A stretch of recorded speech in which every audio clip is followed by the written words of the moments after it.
নমস্কার, এনএন একাডেমিতে সবাইকে স্বাগত জানাই। আমরা আগে জিন পিয়াজে নিয়ে 3টি ক্লাস করেছিলাম। আজ আমাদের আরেকটি নতুন ক্লাস হচ্ছে কুহেলবার্গ নিয়ে। আজকে আমাদের মূল আলোচনার বিষয় হবে কুহেলবার্গ। কুহেলবার্গ ছিলেন একজন বিখ্যাত আমেরিকান মনোবিজ্ঞানী ও শিক্ষাবিদ। তিনি মূলত নৈতিক বিকাশের তত্ত্ব এর জন্য বিশ্বব্যাপী পরিচিত। কুহেলবার্গ নৈতিক বিকাশের জন্য বিশ্বব্যাপী পরিচিত। কুহেলবার্গের পূর্ণ নাম অর্থাৎ সম্পূর্ণ নাম হলো লরেন্স কুহেলবার্গ। জন্ম 25শে অক্টোবর 1927 এবং জন্মস্থান নিউ ইয়র্ক, মার্কিন যুক্তরাষ্ট্র। পেশা লরেন্স কুহেলবার্গের পেশা ছিল মনোবিজ্ঞানী, অধ্যাপক ও শিক্ষাবিদ।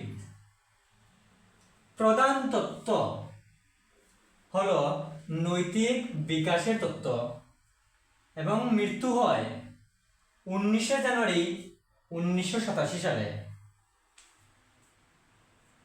কুহেলবার্গ জিন পিয়াজের ধারণা দ্বারা প্রভাবিত হয়ে নিজস্ব নৈতিক বিকাশের তত্ত্ব তৈরি করেন। কুহেলবার্গ কিভাবে তার নৈতিক বিকাশের তত্ত্ব নিয়ে গবেষণা শুরু করেছিলেন তা এখন জানব। লরেন্স কুহেলবার্গ ছোটবেলা থেকেই মানুষের নৈতিক চিন্তা, ন্যায় অন্যায় এবং সঠিক ভুল সিদ্ধান্ত নিয়ে আগ্রহী ছিলেন। অর্থাৎ লরেন্স কুহেলবার্গ ছোটবেলা থেকেই একটা শিশুর সঠিক ভুল সিদ্ধান্ত নিয়ে, ন্যায় অন্যায় নিয়ে চিন্তা করতেন এবং তিনি জিন পিয়াজের কাজ দ্বারা প্রভাবিত হন।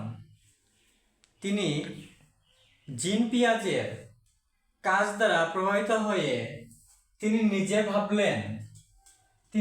ভাবলেন শিশুরা কিভাবে বুঝতে শেখে যে কোন কাজ ভালো এবং কোন কাজ খারাপ।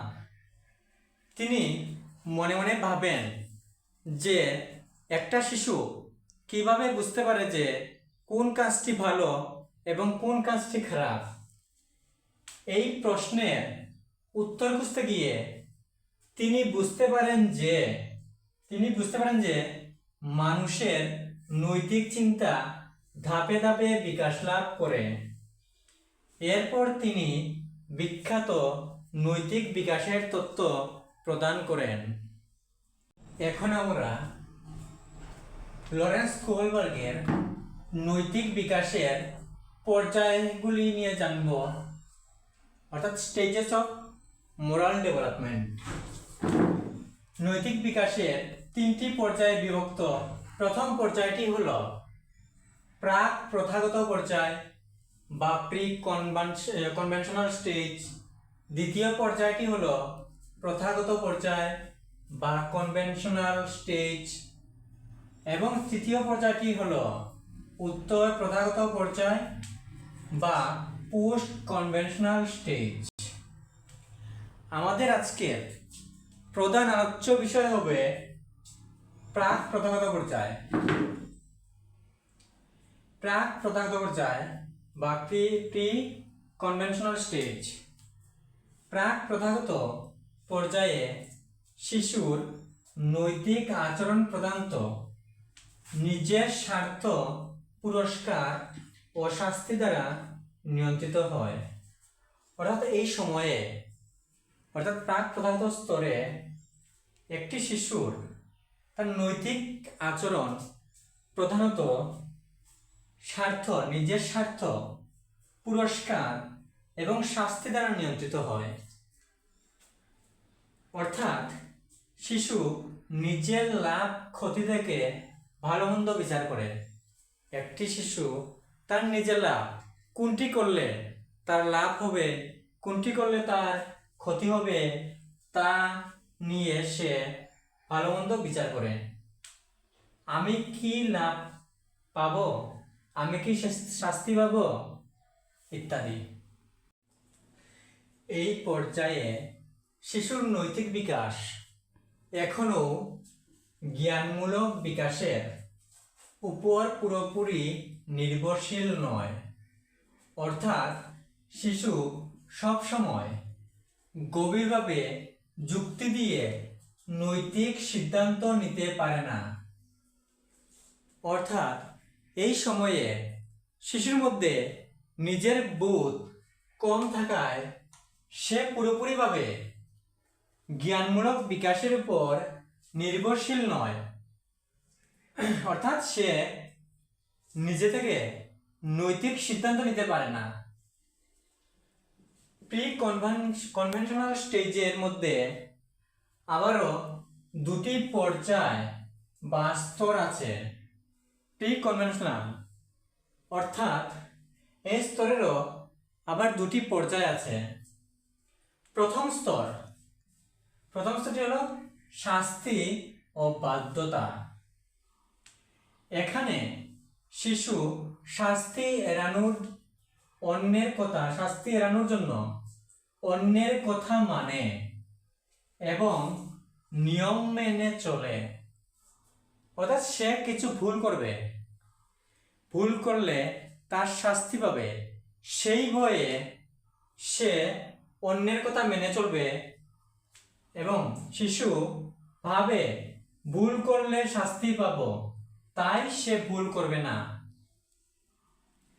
যেমন মা বলেছে এটা ধরবে না, শিশু ধরবে না, কারণ বোকা বা শাস্তি পেতে পারে।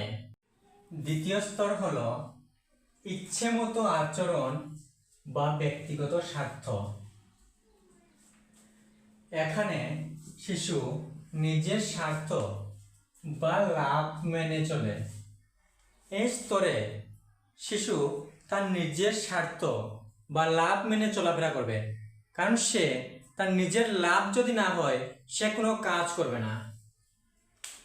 শিশু ভাবে আমি কি লাভ পাবো, যেমন তুমি আমাকে সাহায্য করলে আমি তোমাকে সাহায্য করব। অর্থাৎ এখানে শিশু আরেকজন যদি তাকে সাহায্য করে তবে সে সাহায্য করবে, না হলে সে সাহায্য করবে না। আরেকটি উদাহরণ হলো তুমি আমাকে তোমার খেলনা দিলে আমি তোমাকে আমার খেলনা দেব। অর্থাৎ আরেকটি শিশু যখন তাকে নিজের খেলনা দেবে তখন সেও তার নিজের খেলনা দেবে। অর্থাৎ সংক্ষেপে একে নেওয়া দেওয়ার বা বদলের নীতি বলা হয়। এই স্তরটিকে সংক্ষেপে বলা হয় নেওয়া দেওয়া বা বদলের নীতি। আজ আমাদের কুহেলবাগের একটি স্তর নিয়ে অর্থাৎ প্রথম স্তর নিয়ে আলোচনা করেছি। আমরা আগামী দিন লরেন্স কুহেলবাগের পরবর্তী দুটি স্তর নিয়ে আলোচনা করব। ধন্যবাদ।